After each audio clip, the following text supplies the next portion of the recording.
She's like, 1, 2, they're like, no, and just like the laughing. What's gonna happen? You're gonna get a pow pow. You're gonna get a pow pow. That's so scary. Just like the countdown to doom. Not the pow pow.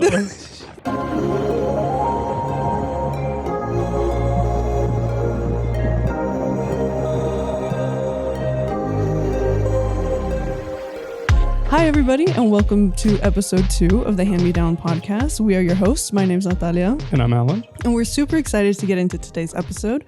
Today's episode is going to consist of a lot of topics. One of the topics that we're going to dive into is what's going on in our internet corner, what we see on our For You page, and just talk about some of the things that we see on TikTok, Twitter, stuff of that realm, as well as reviewing a new movie that just came out on Amazon Prime Video called A Million Miles Away. Yeah, so we're going to go ahead and review that, talk about the story, and talk about a little bit of the filmmaking aspects, as I think we are well versed in like kind of talking about that. But we're also going to be talking later on about the movie's themes, how they relate to Latinidad, and like really breaking down the characters and what that means, and just talking about whether it's good representation in the movie. But yeah, I can't wait for that conversation that we're going to have about the movie. Yeah. But we'll go ahead and just jump into welcome to episode 2. How do you feel? 2 episodes. I feel like the first one is a nice little warm up. It was a good us getting used to being in front of the camera, having the lights on us. Speaking of lights, we got a new setup. I think we started to figure out visually what we wanted as well. I don't know. I wasn't feeling the other one, if I was being honest. Yeah. The lighting setup. I feel like me, because I got my degree in cinematography, I was like, I cannot let this slide. So I came up with a solution last night in the middle of the night. And I sent you a preview. She sent me a preview, and I was like, well, I wasn't going to sleep when she sent that preview, but I think you had sent me another text, and I was already laying down there, my phone buzzed, and I was like, I quickly responded. But half awake looking at me doing tests. Yeah, let us know if you like this lighting setup, if you are looking at us visually. If not, you can follow us on our Instagram or on our TikTok, which will be linked down wherever you're watching this, and let us know. There'll be visuals there. But yeah, I think we're really hitting our stride with going into this. And it's a little bit more structured. Yeah. Definitely. Last time was kind of a little bit everywhere, but I'm excited to get into this one. So without further ado, let's go ahead and get into it. We wanted to have kind of a segment about the internet and kind of stuff that we're seeing online, just because we would love to talk about it. And I think something that we might be talking about this when it's no longer relevant. I mean, it's already kind of not losing its relevancy as we're filming this, but probably when we upload it. But that one video of the sisters, I know exactly what you're talking about. that has been going viral on TikTok and on Twitter. So would you like to describe it for the people who haven't seen it and for our audio listeners? It's so much fun. It's a video on TikTok. I believe it's 4 to 5 sisters. I think 4 sisters are in the video. But it's the video of the little girl. I think her name is Camelia. And the oldest sister is getting ready. She's doing a get ready with me video. The little one of the little sisters. Get unready with me. Oh, was it get unready? That's actually so funny. That's even better. We're getting unready with her. And one of the little sisters comes in and asks for scissors. The older sister hesitantly gives it to her, and then seconds later, you hear just the outcome of that interaction. A guttural scream. Just a scream. And of course the older sister's just what is going on? And the other sister comes in and is like, she cut my bangs. And she's just got messed up bangs. And it's just it's so much fun to watch the interactions between these sisters, the panic, the way that they just team up right away. It's so much fun. But yeah, they're a team trying to hide it from their mom. Yeah. And just shh, keep it down. I'll try to fix this. Especially the older sister taking a lot of leadership. But there was a lot of discourse. People were saying this is a coming of age movie. Greta Gerwig couldn't direct or write something just good or authentic. Yeah. But I heard a lot of people saying that it was fake, that it was it was staged? That it was staged. Even if it was staged, those little girls can act then. Yeah, no, they did a great job. it's just so authentic. I don't have any sisters. I grew up with 2 cousins that we live like in the same apartment building. So I have some experience, but it just feels so authentic. And I know that you have all sisters, so this is probably something that you experience a lot. I saw this video and I was like, why is this exactly what it's like? I have 4 sisters, so it's like no, there's 4 of us in total. My bad. So it's just like a bunch of chaos in the same way that this video is a bunch of chaos. And it's just like having all sisters is honestly really fun.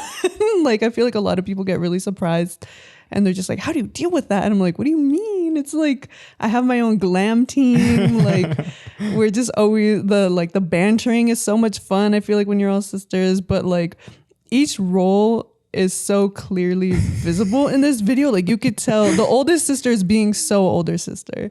The middle siblings are being so middle sibling, and the little ones is being so little one.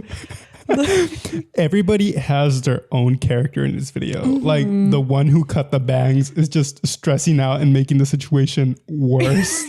Like, she's literally in the background of the video just being like, oh my god, mom's gonna find out. Like, just like stressing. The one who got her bangs cut, she's cooperating. She's like, okay, help me fix this. Yeah. And the little one's about to be a snitch. Like, yeah, you guys are in trouble. And then they just pin her down.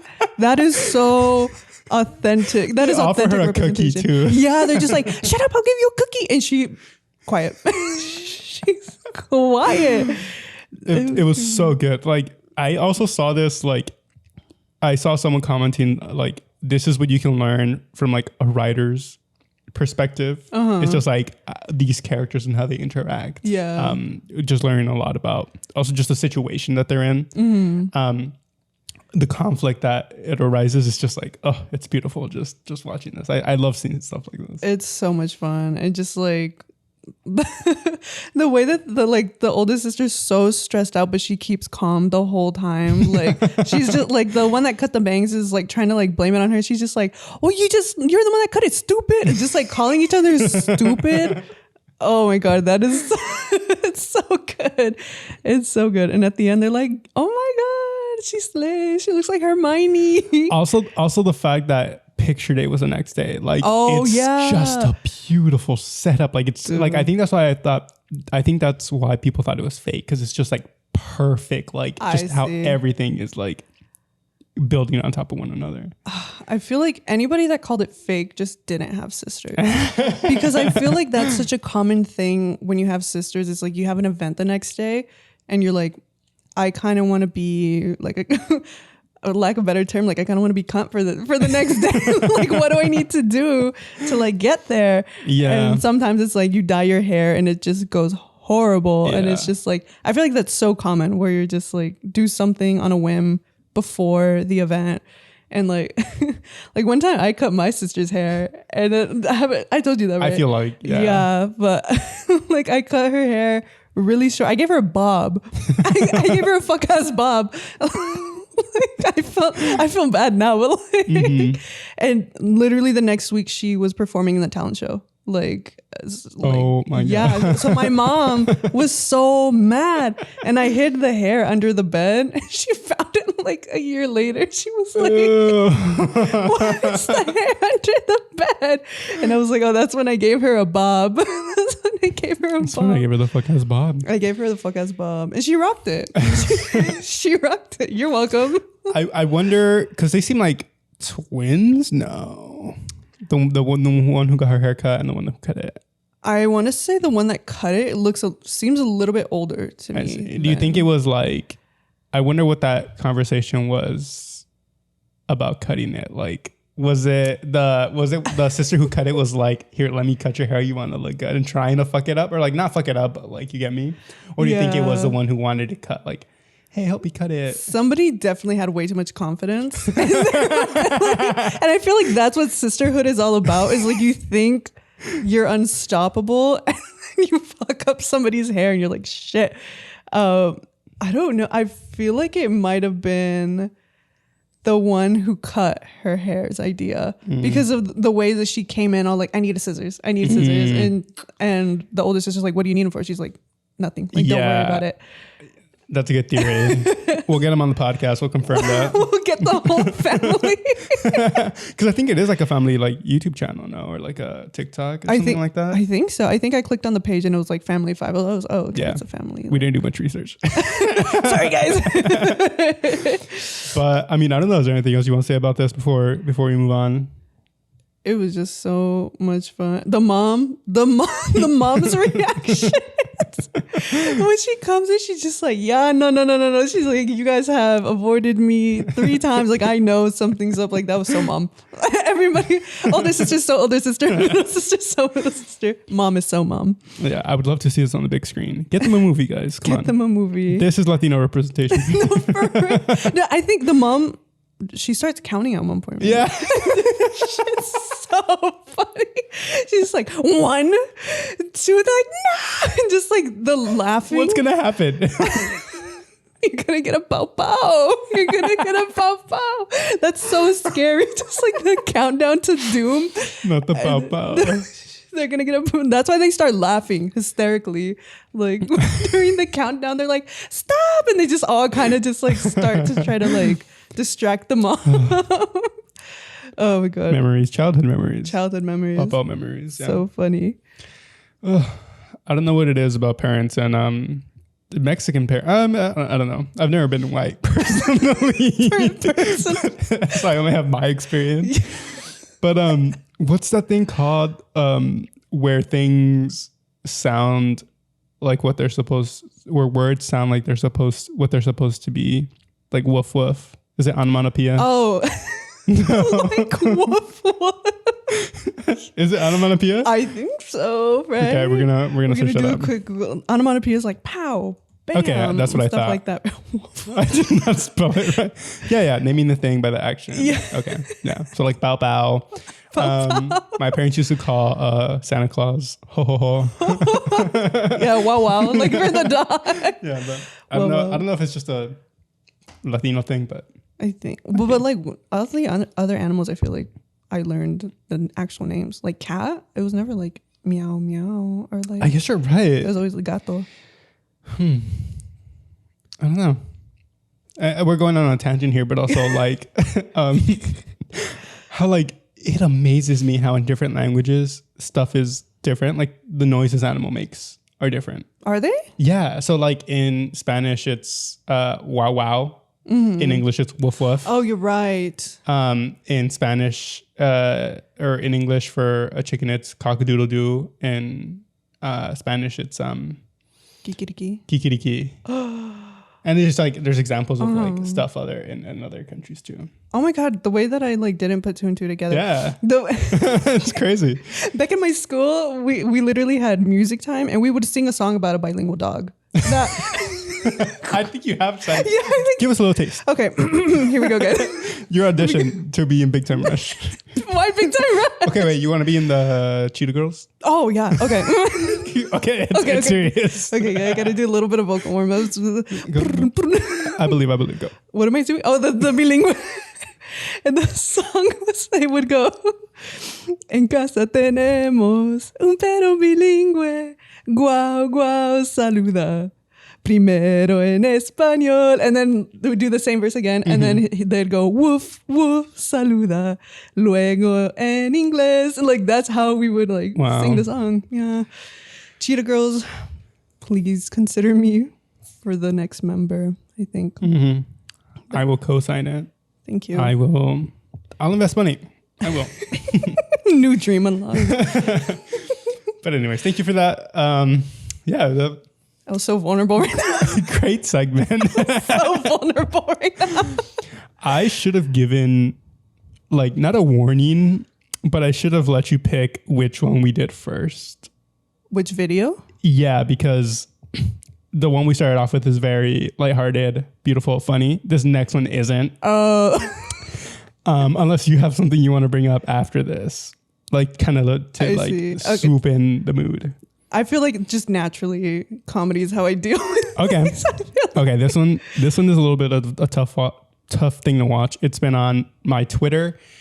I think I'm just gonna go ahead and let the video speak for itself. Okay. We're gonna unplug your thing so we can plug it into the laptop so you can watch it. Okay. I'll try to put it on the screen. It's kind of a short clip, and then we'll go ahead and talk about it. I'll explain some stuff about it later after we watch it. But we're gonna go ahead and watch it. Without further ado, here is the video that I want you to watch.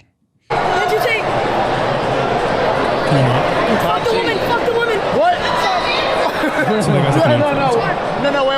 Sneako. We love women. We love women. We love women. But not like transgenders. Yes, sir. We love everybody. No. All gays should die. Yeah, merch, preach.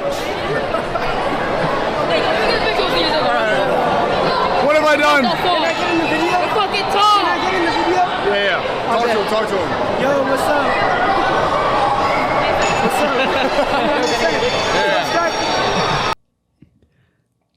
What are your takes? Without like even like knowing anything about it, what are your takes? I feel that video has come up on my Twitter, but I skipped over it because I was just like, I don't know what this is. I don't know who Sneako is. Yeah.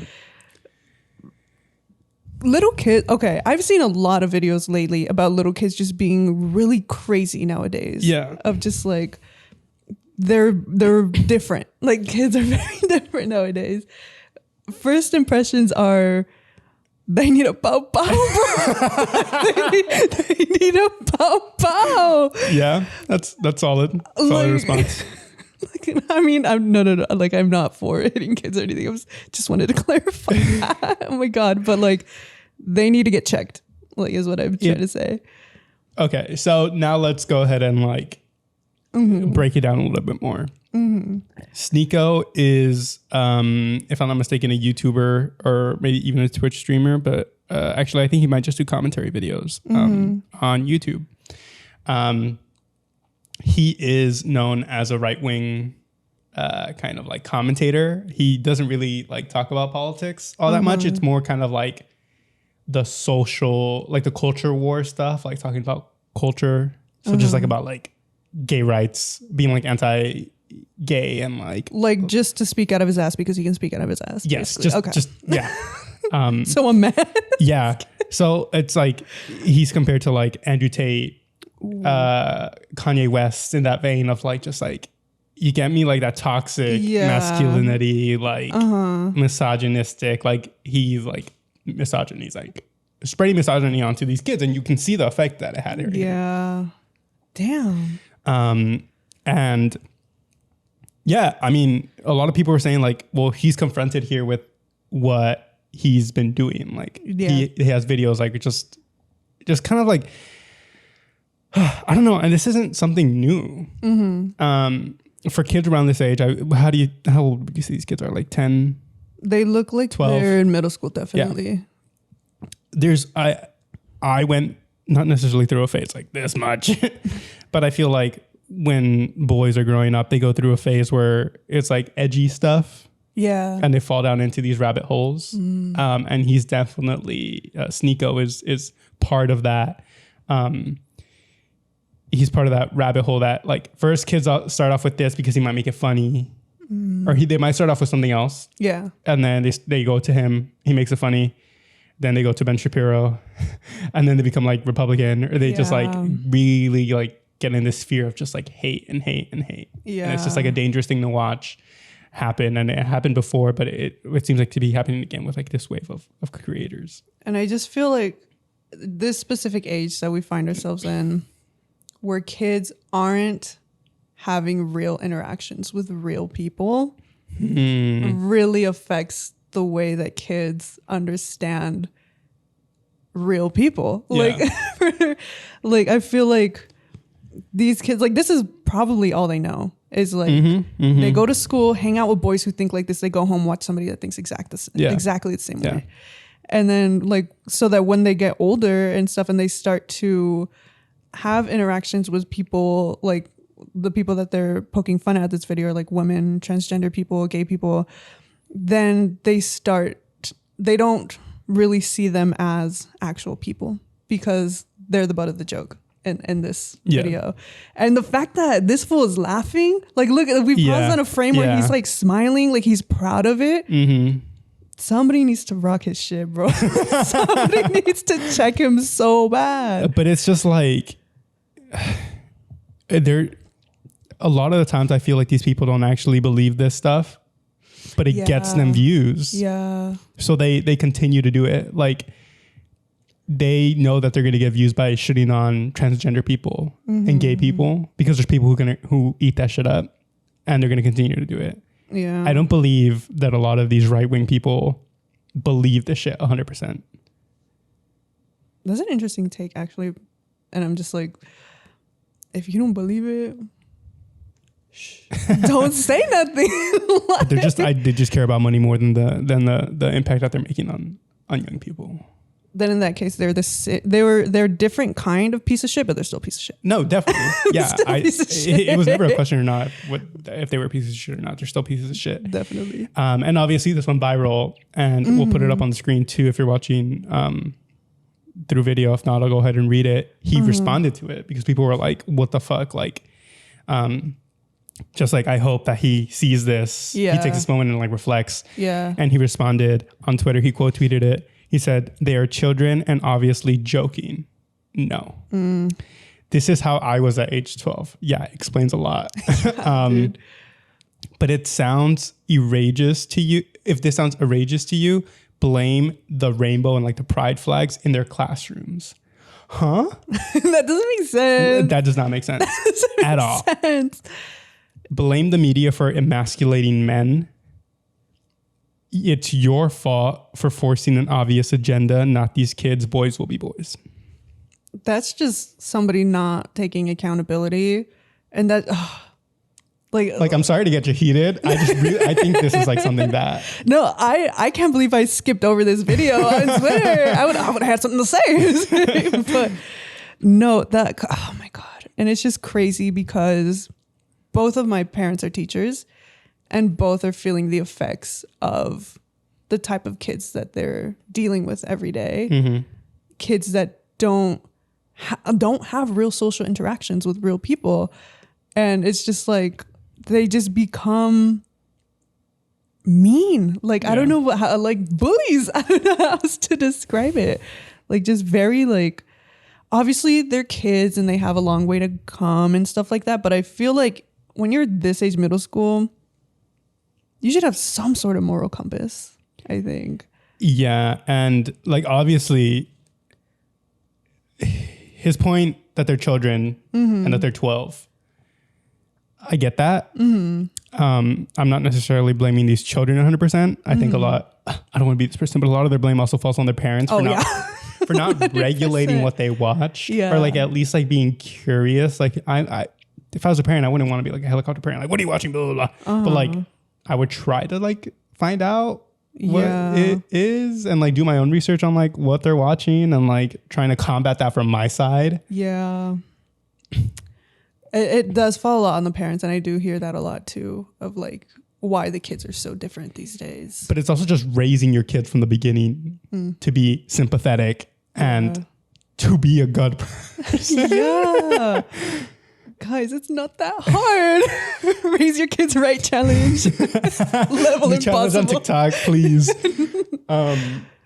But a lot of these kids hopefully do end up growing out of it. I'm not going to say that I was this extreme, but I definitely was kind of trying to be a little bit more edgy, and kind of maybe the stuff that I was saying wasn't 100% what I think now, which is obvious. Yeah. And I think a lot of that is, you say, meeting people and just expanding your worldview and just developing your brain. Yeah. I mean, I'm not picking up the kids. I'm sorry.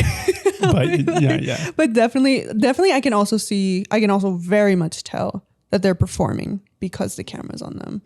And because they're meeting their idol. Yeah. And they're like upping it up to like 20 kids. Yeah. So that definitely does have like a lot to say about it. But they're going to learn really quick. You can't be like that in the real world. Like, I don't get the stuff about the pride flags in classrooms, or the point of the media trying to emasculate men. It's just going so backwards. Yeah. And as someone who has dealt with like trying to fight toxic masculinity or like trying to take accountability, I can't speak, to be held accountable for my stuff, and just like, and in the Mexican or in the Latino community, there's a lot of misogyny and machismo, and trying to combat that myself. Yeah. But a lot of the times feeling like if I'm combating that, I'm combating my masculinity or my title as a man. I see. And not feeling enough of a man because I'm combating these stuff that has historically been like that. Yeah. Like, I don't know. If you are fighting and saying that this and manhood goes hand in hand, it's just going to stop more people from trying to take the path that I am constantly working towards. Because it is hard. Yeah. Especially if you see us all the time. Yeah. That's like crazy. I don't know about you, like when we were growing up, like in the classrooms and stuff, but I remember teachers weren't allowed to have pride flags when I was in elementary school, middle school. High school, it was different. High school, that's when they but I remember specifically that they just weren't allowed to talk about that at all. Like if any of the teachers were queer, you do not speak about that. Like they were not allowed to. I don't know if this says a lot about my community, but I don't think I had very many teachers in elementary or middle school who were like openly queer, or just like who were openly queer. Like, I see. You get me? I see. I feel like I had a couple in my elementary school, and it was always such a gossipy topic. Yeah, I remember that. I remember that in high school, but like in elementary school, like they're like so and so like has a husband and like da da da da, and just like first of all, like me growing up queer, like that was like, oh my god, like everybody's talking about me. Why is it so secretive? Oh yeah, why is it so secretive? Why is this like being spoken about? Like it's a shameful thing, and I think it just like dead ass had to do with the fact that like they just couldn't talk about that. They couldn't talk about their partners and stuff like that, and I was like, that really affected me. So I don't know why the addition to pride flags being in the classroom, like being more inclusive, that shouldn't make your kid like, I don't know, so full of hate. I don't know. I don't understand it. I don't. It baffles me. I don't get that mindset, but yeah. I mean, I don't know if we want to move away from this topic. I feel like I've said everything that I wanted to say, and yeah, I mean, just we are going to start the Raise Your Kids Right challenge. Yeah, because like, damn. Last thing I want to say about this, and it's not even really about this, I really want to make like a burner account on Twitter and just talk shit. That's like when you don't have like your identity type. Yeah. Okay. I was like, what? It's just like user 300 something and just talk all the shit. Cause like I see very stupid shit on there and I just like, I don't, Yeah. I don't know. People just need to be, it's one thing, like people need to be called out. Yes.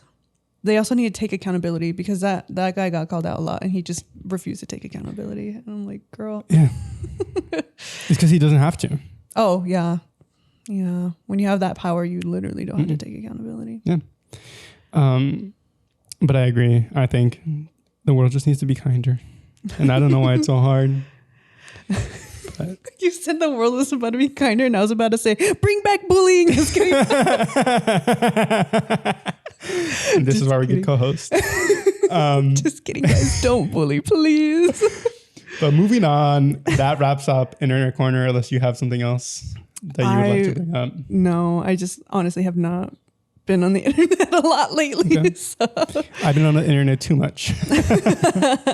But those were, I think, the little tidbits that I wanted to share and just kind of talk about and really get your 2 cents. I think more on the video that we had just previously watched. But all right, cool. Let's get into the fun stuff. The fun stuff. Into the meat and bones of this episode. Let's go ahead and move on to Latinos review movies, something. We'll make this a segment. We'll give it a nicer name. Today we are going to be talking about the Amazon Prime film A Million Miles Away. This movie is about the astronaut Jose Hernandez, who grew up as a migrant farm worker in Stockton, right? Stockton, California. Stockton, but they moved around a lot. Yeah, they moved around a lot. And just his story of how he became an astronaut and worked for NASA. And it's really badass. Like a really badass story. Did you know anything about this before going in? I didn't know his name, but I knew about a Latino astronaut because I've seen his pictures a lot. But I didn't know anything about his background. I didn't know that he was a migrant farm worker, family from Michoacan. Like I didn't know the story. Yeah, I also knew that there was a Latino astronaut. The elementary school and middle school that I went to was called Ellen Ochoa, and she was the first Hispanic woman to go into space. Yeah. But she was a little bit more white passing. This guy was like brown. he looked like me. But I think that was later in life when I like saw his stuff, and his daughter makes TikToks on TikTok, makes content on TikTok. And she would make content with him, and that's how I knew it. And I knew that he went to space, but again, I didn't know much about his background. So I went into this movie like completely blindsided. So I don't know where we want to start with this review. I don't know if you want to start off with some of your points or. I mean, very first impression of the movie was cinematography for me because, you know, like I mentioned before, like that's what I studied in college. And for our viewers, what is cinematography? Cinematography. Oh God, I can't fucking speak. Cinematography is like, it's just like the look of the film, like anywhere from like the lighting, the camera framing, the lens choices, the movement, set design, costume design. Like it all just like adds up and it adds, it's like the aesthetic basically. And what do you think about this movies? Right away I noticed that a lot of the cinematography and sound design went hand in hand. Like a lot of whooshy sounds and stuff, which is, I wish that this movie was released in theaters because of the sound design. It was really good. But you know, it's on the streaming service. The first thing I noticed was you feel like you're floating There is a lot of swooping motions. Yeah, a lot of swooping, a lot of like gravity. Time feeling altered and stuff like that. And I thought that was really fun to see, like throughout the whole film, not just when he was like discovered that he wanted to be an astronaut, but like from his childhood days, just like the floating and like floating through the field and floating around the family's house when they're like trying to watch TV and stuff like that. I thought that was really fun. It was, and that's such a, I didn't really think about it. I noticed that kind of like swooping and kind of like that like floating feeling, but and now that the fact that you said floating, I was like, that's what I love about cinematography and kind of like direction is just like that's how you tell a story with also just with the camera. Yeah, and just like also a lot of the shots were unbalanced. And if like that's the first thing that I noticed too, especially when he first meets the wife. A lot of those shots, they're very off balance. Like they're not uncentered. And like as their relationship develops, I noticed, or I don't know if I was just like making this up in my head, but like I noticed that as their relationship started to develop and they got stronger and stronger, like it started to balance a little bit more. And I don't know if that was intentional or not, but that's something that I noticed with the cinematography.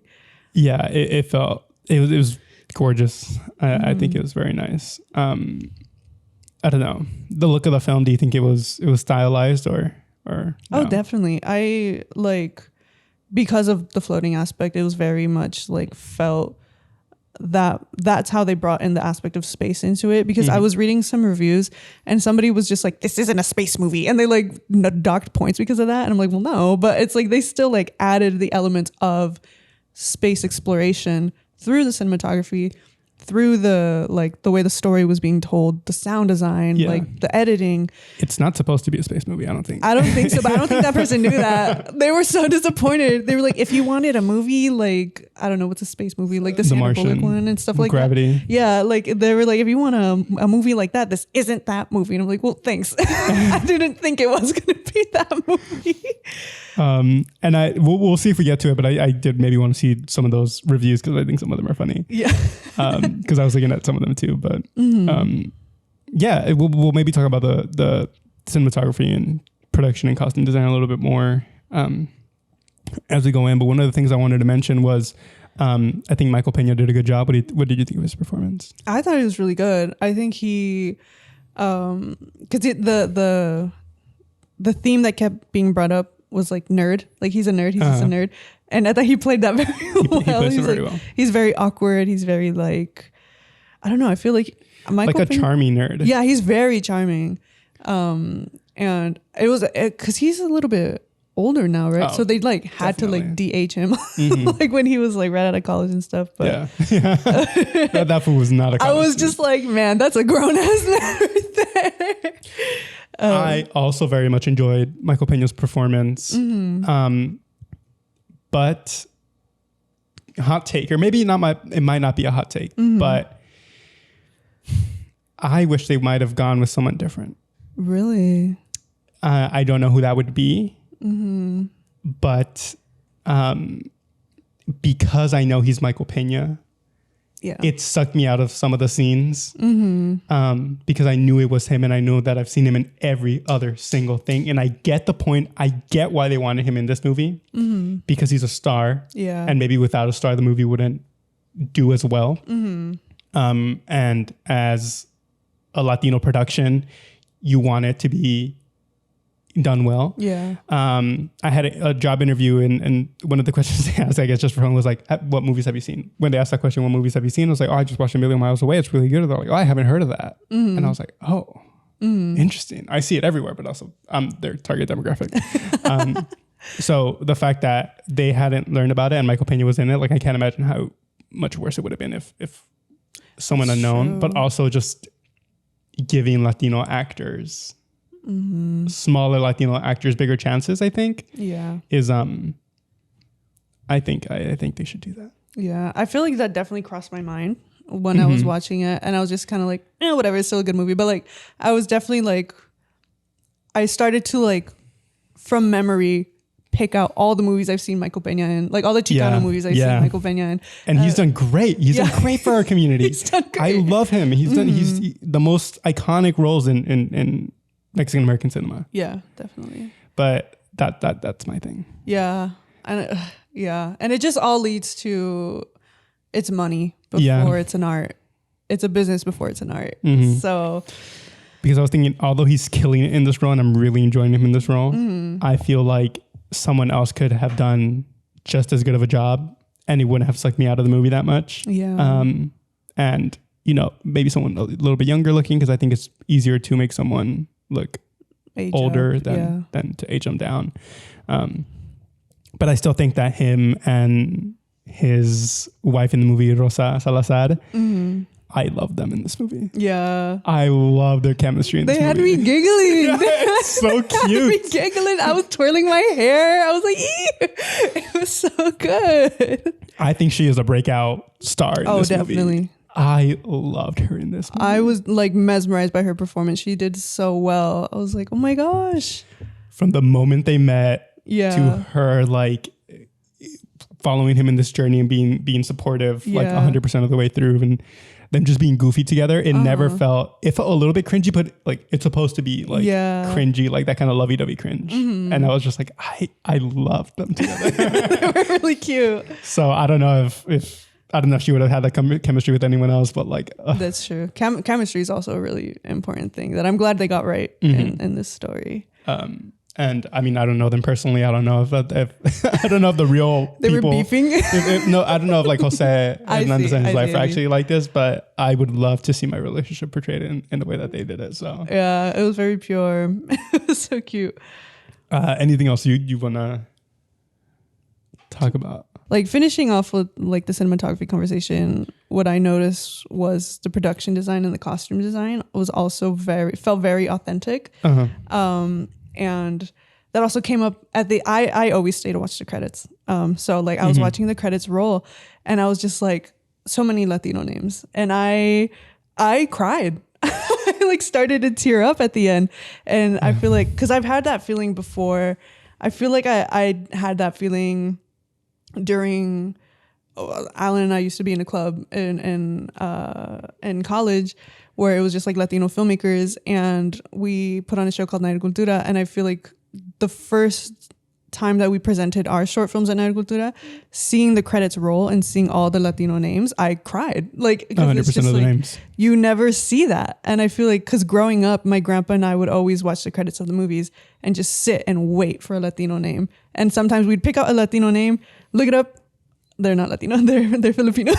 But like still like, you know, it's like, it was crazy to see like all those Latino names and like the music supervisor, the costume designer, the production designer. The production designer, I think their last name was Delgado. And then I don't know if you noticed the moving van. So Delgado moving. I was like, Delgado representation. I was like, oh my God, I feel so seen. And it's just like little things like that. Like the couch that they were sitting in when they were talking about their dreams with that like really floral pattern. Like my grandma had that couch and like the mantels on the table. Like it's just like texture. People who know the texture that added to the story. I guess really good. I guess since we're talking about this, do you think it was a good representation of Latino culture? Because that was one of my questions.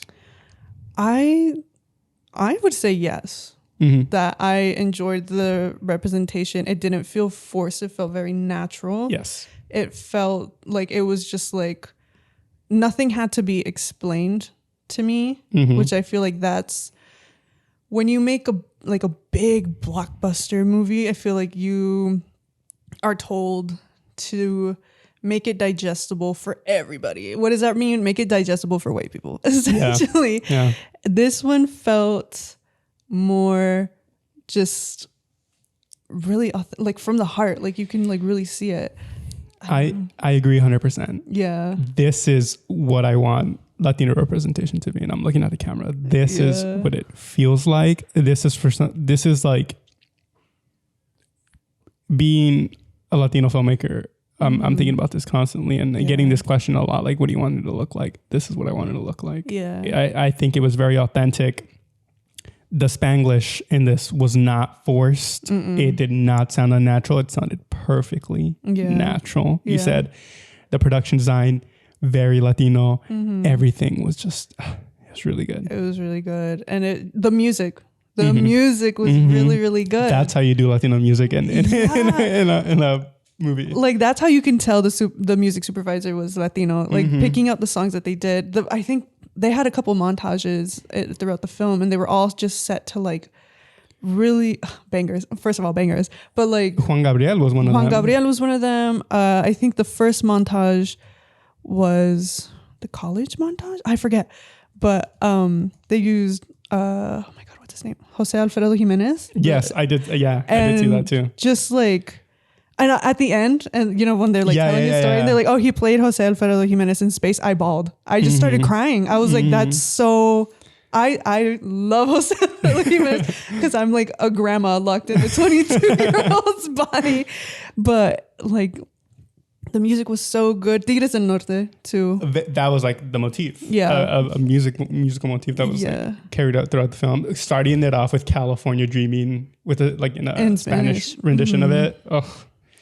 Yeah, it was really good. I guess let's now go into like, I cried. Did you cry during the movie? I teared up during the movie, but not during during sad parts, but there wasn't many sad parts, which I also enjoyed. Spoilers. Oh yeah, we should have probably given a spoiler. I don't know if we have spoilers up until this point, but we'll review the footage, the audio. But right now it's like your spoiler warning. I bawled when the teacher visited. My God. When my brain like figured out who it was, because I saw, you know how they show like the reflection in the glass at first? I was just like, who could that? Sorry. Like just bawling. I was watching it with my girlfriend and with Victor, and I started crying. God, that was just such a beautiful moment. Like, oh my God. Because it is like, I think this film does a good job of like portraying that family is also a big thing, but just like your community. And although the teacher wasn't Latina, she was still kind of like, I love the fact that they didn't make her white. I noticed that right away too. I was just like, oh yes. They also made her a minority, and it was just like teachers have such a big impact especially for like first generation people, but just minorities in general. I think that it was such a sweet moment. Yeah, I cried too because I was just like when they like switched the camera and he's like Miss Young, I was like like this. When she showed him the picture, I was like, she showed him the drawing. I was like, damn. Yeah. It was really good, and I just teachers are such a huge part of the community, and I always say that. I mean, I freaking like 20th time mentioning that my parents are teachers, but like people remember them. People will come up, like we'll go to like Red Robin's, somebody will stop them and be like, Mr. Delgado, blah, blah, blah, just like going to spiel about their lives, blah, blah, blah. They'll leave. And I'm like, oh, papi, who was that? He's like, I don't know. Like, but like they remembered me, and that's what I love being a teacher for. Like, it's just like so much impact on these people's lives. Would you like to go into some of your other points? I think we've sort of reached all of my points, and we still have to talk about like the themes. Oh shit, you're right. My bad. I loved the storytelling of it, breaking the film up into chapters based on the initial lesson from the dad, which was like in the first parts of the movie, which he gives a lesson all after Jose kind of has like a little meltdown, right? Like when he falls, he's like, like, I don't want to do this anymore. Like I'm tired. So he gives them like the lessons, and then like they start breaking the film up into the lessons, and it's just like, I really loved that they did that, and I loved the dad's character. I thought that he was very well done, of just like constantly being his idea drove the whole story, or like the whole journey, basically, like this life lesson that he gave to his son. And he's always like, he would question Jose sometimes, right? Like, especially, I mean, when we get into the things, we'll talk about it more. We'll talk about it more. The symbolism I really liked as well. The symbolism I noticed a lot too. Yeah, the butterflies, the hands. I personally am someone who loves hands and like what they represent. Guys. I wish you had a boo button. Boo button. Clapping. But go ahead, sorry. There was a lot of moments with the hands. There's a lot of kind moments of the with same hands. shot too. Yeah, just like the hands when they're little, they're all bandaged up, like they're dirty. Because it's just like hands represent hard work, or like you could tell a lot about somebody, like what they do based off of like their hands. Yeah, there's a point where he like looks at his hands and they're not bandaged up anymore. Yeah, he's like, I don't know. In my head, he's thinking like, I've come this far. Yeah. Like my hands back then looked like that so that they could look like this now. My dad's hands look like that. My mom's, my sisters, my brothers, everybody's hands look like that so that I could be here now. Yeah. But yeah. Yeah. When he first gets launched into space, the very first thing that he does when he opens his eyes, he looks at his hands. And I'm like, oh, I loved that moment where like he just opens his eyes, he looks down, he looks at his hands. And I'm like, oh, I got goosebumps. And this is all the stuff that goes into filmmaking. Yeah. And it's just, it's so great. It's so great.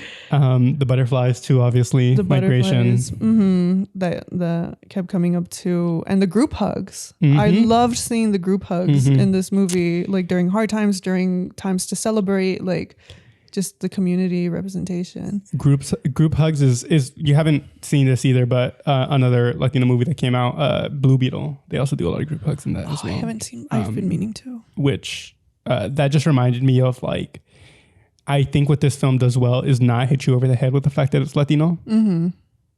It knows it's Latino. It doesn't have to prove it to you. Yeah, and it's gonna do it in subtle ways that we've talked about. Yeah, it was really good. Really good. And my last point was just that it feels like a coming of age film despite it not being a traditional coming of age, which I enjoyed a lot because I feel like, especially me, I mean, we talked about this a little bit in last episode of just like, we don't know what we're doing in life. Like we feel like we have to have it all figured out. We're only like in our early 20s. And this story was like, he had to work up until like he was much older than we are right now, still didn't have his goal. And it just like, it was also just like, I feel like watching it in the position that I'm in now was also very refreshing when I was just like, let me exhale a little bit. And I was like, oh my God, it was really, really good. But yeah, I really enjoyed it. And then I think one of the last points you had there was that it wasn't like a tragic sob story. No. It handled the moments of hardship very well. It wasn't like hitting you over the head with trauma that people don't want to relive.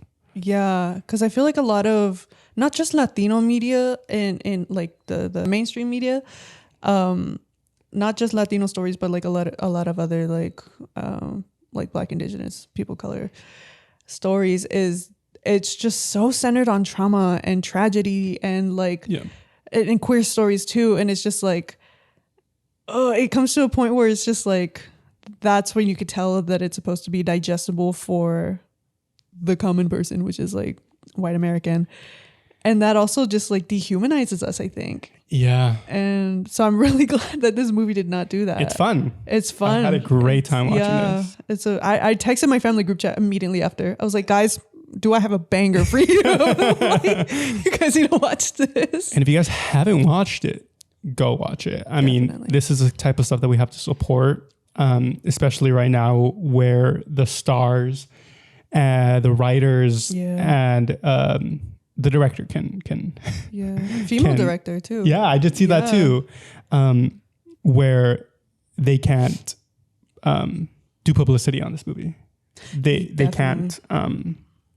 So it has to be something that has to be word of mouth. Yeah. And we need the Latino community to rise up, because if we continue wanting to see stuff that is great representation, we have to support it. Again, it's a business. We have to feed it with our dollars. Yeah, it's a business. It's a business before it's an art, unfortunately. So go watch this movie. Like it's really good. Yeah, because the actors can't go on Univision. They can't, the people, the Latino people who want to watch this, and the way that they consume media through TV or just like online, they're not going to see the stars of this movie who have a great impact in the marketing of it. And it sucks. Yeah, I'm glad that my parents actually watched it before I did, and they told me to watch it. My grandma, I was on FaceTime with her. She's, ¿has visto esa película con el astronauta? So okay, it is getting around then. So that's good. But yeah, go watch it. And now, this episode will run a little bit longer, but that's fine because we're going to be talking about the themes of the movie, which I think is a great conversation to have. So, would you like to get us started? The first point that we would discuss is like sacrifice. That's kind of like seen throughout the whole film, and there's different types of sacrifice. Like sacrifices coming from different groups of people, all to help make Jose's dream come true. So we have like the parent sacrifice. They give up the house in Michoacan, not specifically like for the astronaut journey, but like eventually that's what it kind of becomes. We have Adela, the wife sacrifice, and this isn't really like shown in the film, but just like his children also had a lot of. They just touched like, on it a little bit. Yeah, they touched on it a little bit, but like, just all these sacrifices from all these different people. And I think that goes hand in hand with the other theme, which isn't necessarily hit on that much, but I think it will allow us to talk about it a little bit more, which is guilt. Yeah. There's that one scene with the dad where he's like, why did I give this up if you're not gonna, if you can't do it, if you don't want, if you're too scared to follow your dream. So what did you think about that? Of that scene, or just that kind of like mentality? Because I feel like although it did kind of push Jose, it can also be a toxic. Yeah, because I like that they did touch upon it, because like Jose kind of has like a moment where he like finishes his father's thought and he's just like, I know you did this because of me. You lost this because of me. Like that was a powerful scene. Yeah, that was really good too. I was like, because I feel like you don't get that a lot. A lot of like that's where it felt coming of age of just like him standing up to his parents. And I think in that scene, Jose also touches on like, then maybe I'll just become a janitor or something. And the dad's like, well, what's wrong with that? And also just kind of like both of them are challenging each other. The representation of guilt in that scene was also interesting as well, because it was mostly just from the dad, right? I didn't really see the mom. Like, yeah, it was definitely from the dad. And I feel like a lot of times that is where that pressure comes from. But I do think that although it did fuel Jose, sometimes it can also be detrimental, especially when a parental figure is pushing something on the child that they might not want to do. Because those emotions get mixed up very easily, where they're trying to live through their kid. And I feel like that's seen a lot in the Latino community. That is definitely seen a lot in the Latino community. And I do agree with that. However, I don't think that was the case with that scene. No, it wasn't. But what I'm trying to say is like just exploring that side like of what it can be. And touching upon it. Yeah, definitely. Because I feel like Jose's character was taking it on as that. I think the dad was kind of just doing it, like pushing in that direction as motivation of. And this is just like, because I feel like it is also a common theme with first generation people, is like sometimes that motivation is, it's sometimes those not malintentions, because I think they just want you to be well off, but that pressure is hidden as motivation. Yeah. You get me? Yeah. So it's just like, I can see how someone can look at that part of the film and be like, okay, well, that's what I need to do. Yeah. And kind of mix it with the malintentions or with the pressure. That's what I wanted to like kind of speak to. Yeah, definitely. Just like the pressure that's tied along to it. Because I'm like, I low-key made my short film on that, the one that Brandon was in. Like that's literally what it was about, of just like feeling the pressure, feeling the burnout, and just like everybody's just cheering you on, but it feels just like they're just like piling on top of you, and you're just suffocating. And then Adela's sacrifice, although while very commendable too, there was part of me during it that couldn't help think of like it sort of felt like reinforcing gender roles. I see that. Like she has to be the one also, like he's like supporting the man like all the way until like he reaches his goal. Yeah. Although she also reached her goal of opening the restaurant, which I like that they included, but that kind of balanced it out. But I could also see how that can also lead to. I was getting concerned too, but then they opened up a restaurant, and I was that's what they did too. Yeah. I was like, that's why I brought it up too, because I was like, up until that point, I was like, I was getting a little scared. I was like, kind of biting my nails, but no, I do like that. She was also really complex, like her character, was, very very complex wife and mother character. Which this is just a little bit more of a joke. I was like, they're having so many kids. Dude, I was counting them. I was so like, confused. What kid is this? Number 5? I was like, damn. Each scene should be pregnant again. And I was like, that fool had a good job though before. Like, obviously he was working in like aerospace. Like, defense contracts. Yeah, dude. Hella kids. His children's sacrifices. I don't know. Just much I want to say about that. Just like him having to be gone so much. I feel like, because I feel like they only touched upon it with one of his kids, right? I'm forgetting his name. Is it Julio? I don't remember. Something with a J, I think. But like not being there to like help with the science project and stuff like that. And it's just like little things that the children have to sacrifice too, that like they have to like rely a lot on their community too to also raise them. And I feel like that also just like ties to the theme of community too, with like Latino media and stuff like that. But yeah, the children's sacrifice was like a very little thing that they went into in the movie. Just because you can't cram everything. Yeah, like they could explore all these different things probably a lot better, but I think it was a perfect length. I'm glad they didn't do too much. It was like 2 hours. It was 2 hours something. 2 hours. Yeah.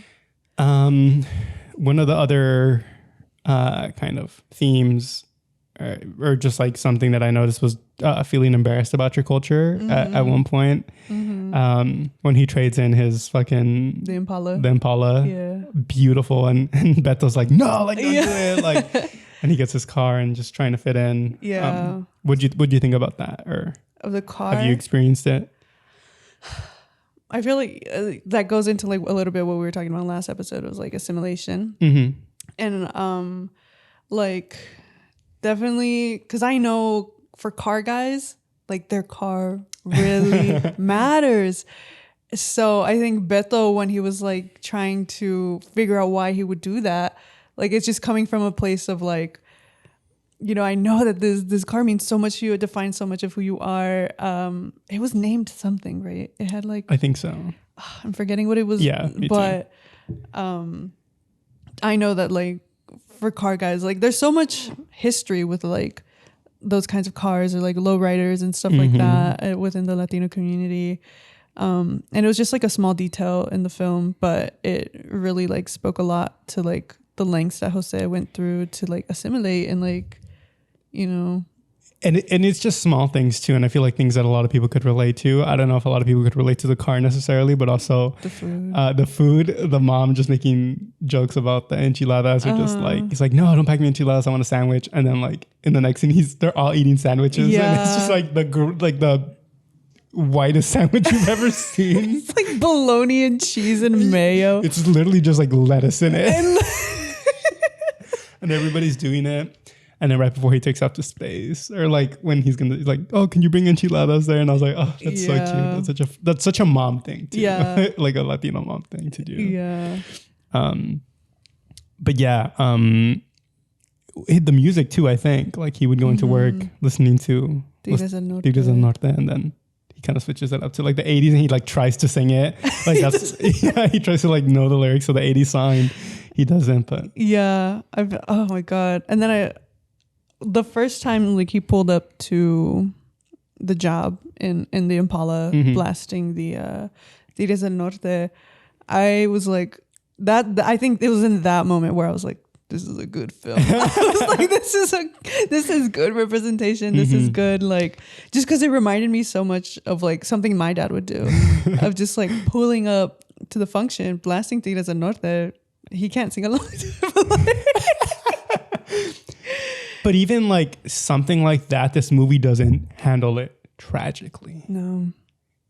It just hits it when it can. Yeah. Doesn't really like linger on it. But you know what it is. It doesn't try to explain it to you. It knows exactly what it needs to be, and it knows that what the audience who's watching it knows exactly what that feels like. Yeah. And like we talked about it last episode too, where like full Mexican, love being Mexican, love that I'm Mexican American. But there have been times where I also felt like my food and just like the stuff that I'm listening to. And I honestly do think it's something that everybody goes through. Yeah. And you eventually like learn that, like, no, fuck that. Yeah. But you do go through it. Yeah. I feel a lot of it, the most common experience is with the food, like just wanting to, like, don't pack me this, don't pack me tortillas and beans, like pack me a sandwich like with turkey and lettuce and like Wonder Bread and Miracle Whip. You know. Cheese in a can, just like a super American. I think we're reaching the end of the episode. But is there any like bad things? I guess we did point out some bad things about the movie, but is there any like thing that you noticed? Any criticisms? Not that I took note of. I mean, I was really, major spoiler, but I was really sad when Beto's character died, because I loved him. I loved his friendship. He was a good character. I mean, you have to have tragedy at some point in your story. And I feel like that might have been like just real. You know? Yeah. Like it was just something that happened. Yeah, it's hard to criticize a story because it's stuff that actually happened. So it's like, well, it would have been good if this character did this. I still think I might be seeing this through rose-colored glasses or through brown-colored glasses because I am Mexican-American, but I really, really, really enjoy this film. I don't, maybe as I think about it more, maybe if I see it a second time, I'll think of other things that maybe that I didn't like. I pointed out the things that I didn't like, but I very much enjoy this movie. This is what Latino cinema should be. Yeah. So. I really love this movie too. I was like, I would definitely watch it again. 10 out of 10. Okay, I was going to say, if we had to give it a rating out of 10, what would you give it? I feel like if I would give 10 out of 10, then it would be like me looking at it through rose-colored glasses. Like, I feel, I don't know, like a 9. I want to give it some room to to maybe I need to watch it again, but my first watch, it was amazing. I would give it like a 9.5.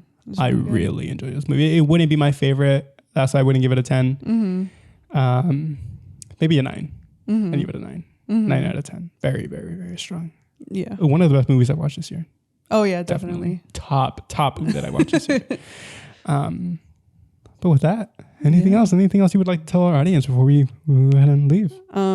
Did you want to do a Latino artist or creator shout out this week? Fuck. Okay. Yes, I will. I forgot that we did that. So, my recommendation of a Latino artist, let